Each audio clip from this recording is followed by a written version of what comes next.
Logika tolol. Aiman pun bingung. Kalau gitu ayo kita penjarakan semua menteri yang punya saham. Semua menteri yang juga pengusaha, ketika perusahaannya untung, bisa dikaitkan dengan kinerjanya sebagai menteri, dan itu adalah korupsi. Artinya semua menteri yang jadi pengusaha akan jadi koruptor semua. Ketika Anda pengusaha menjadi pejabat publik, simple. Anda declare, Anda mundur. Anda lepaskan semua kepemilikan. Nadiem sudah melakukan itu. Hanya hak suara, Bang. Iya. Kepemilikannya enggak. Masalahnya sebagai Maksudnya pemegang dilepas semua saham itu atas salah nama atau tidak? Sahamnya.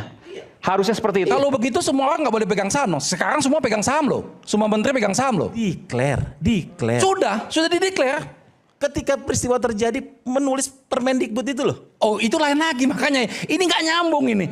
Pemegang sahamnya dia declare, makanya tadi disampaikan secara terbuka. Yang Permendikbud itu peristiwa lain lagi. Enggak, maksudnya semua harus Kapan dilepaskan. Nadiem itu mendeklar sebelum menandatangani Permendikbud, saya punya 3, sekian persen saham di Akap, saya punya kapan? Pada waktu dia jadi menteri dia sudah declare.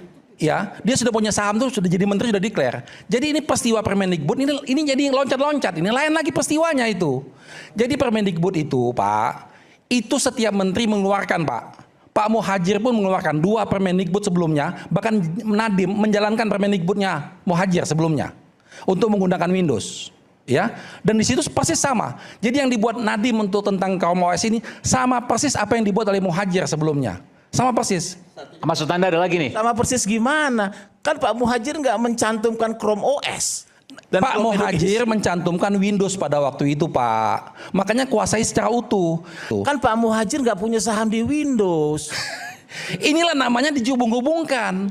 Nah, jadi kalau begitu semua menteri besok, kalau mereka jadi pejabat, mereka berhubungan dengan kebijakan yang ada itu, jadi salah semua tuh jadinya.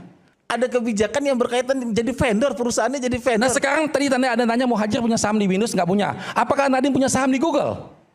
Lah, PT Gojek Indonesia. Lah itu lain, bukan Google, Pak. Itu kan lain. Itu ngaco lagi, Pak. Makanya disebutkan di dalam itu bukan punya saham di perusahaan, tapi di dalam ekosistem perusahaan yang dia miliki sendiri. Ekosistem. Pertanyaannya, kalau seandainya perusahaan, menurut Anda, ketika orang jadi menteri, satu tokoh jadi menteri, maka dia harus melepaskan semua kepentingan termasuk kepemilikan sahamnya? Dalam kasus Nadiem seperti itu disebutkan. Jadi pertimbangan hakim nyatanya bahwa Nadiem tidak boleh hanya melepaskan hak suara, tapi dia juga harus melepaskan kepemilikannya.